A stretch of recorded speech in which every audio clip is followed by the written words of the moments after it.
This last piece on this category 3, I want to go through and let's just show how to find the coefficients here, just in case you need a little refresher course.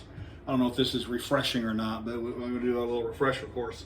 This is the system we generated, and let's see if we can get the partial fraction coefficients from here.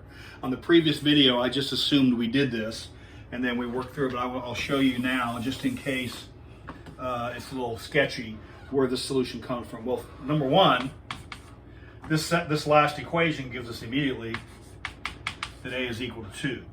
If a is equal to 2, we can substitute that into all of these. So using a equals 2,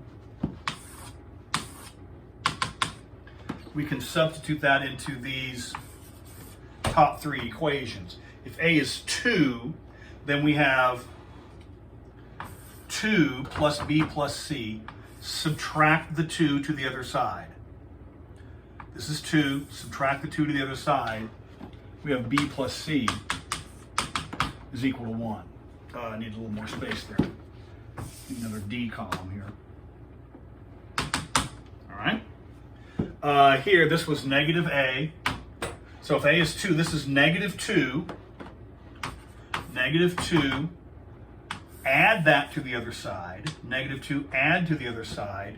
We have negative c plus d is equal to 3. It's a pretty bad looking d.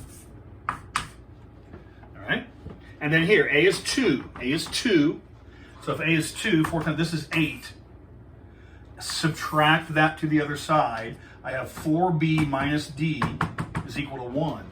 4b minus d is equal to 1.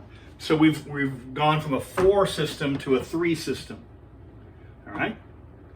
Now, what we typically do, you can use whatever means you want to do. I think a simple thing is eliminate one of the variables. You could just add these first 2 equations together. That would eliminate the c.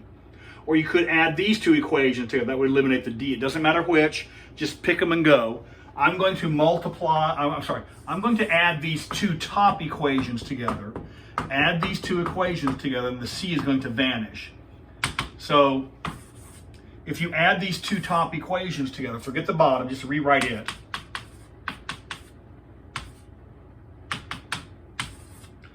But if you add these 2 equations, b plus nothing is b, the c's cancel, nothing plus d is d, and then 1 plus 3 is 4.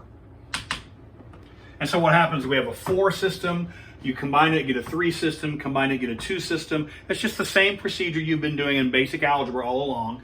And now we need to eliminate another variable. Well, the simplest thing I think to do is just add together these equations, and these d's will fall out. So if you add together these equations, I get, what does I get? 5b, the d's cancel, that's the whole point. 4 plus 1 is 5. And so at long last, b is equal to 1. Now, work your way back up the trail. If I take b equals 1, you can substitute that into whichever one of these 2 you like best. I'm going to use the top one because it's simpler. So if you substitute that into the top equation, I have 1 plus d is equal to 4. Well, that gives me immediately that d is equal to 3. So that part's squared away. And I can now plug that into here. That'll find me the value for c. All right? So if I take b equals 1 and plug it into this equation, all the equations are true. Just pick whichever equation you like to be able to solve and to find the value you're looking for. If I put b into here, this is 1 plus c is now equal to 1.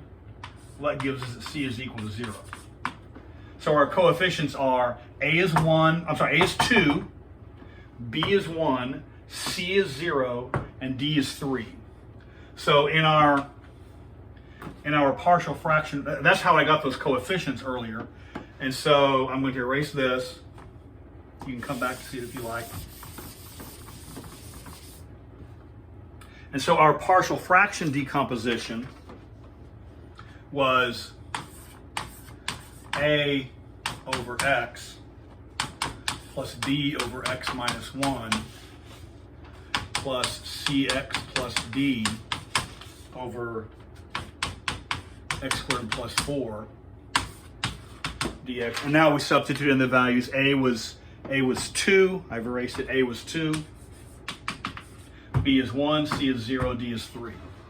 So that's where we got 2 over x. B is 1. C is 0. So that piece vanishes. We're left with D, which is 3.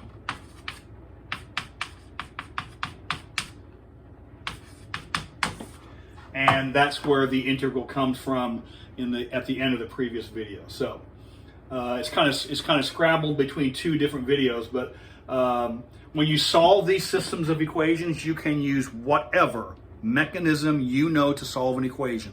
Calculator, whatever you want to use, solve that system, and then use those coefficients, and then those will become basic forms, or use substitutions, and you should be able to handle that.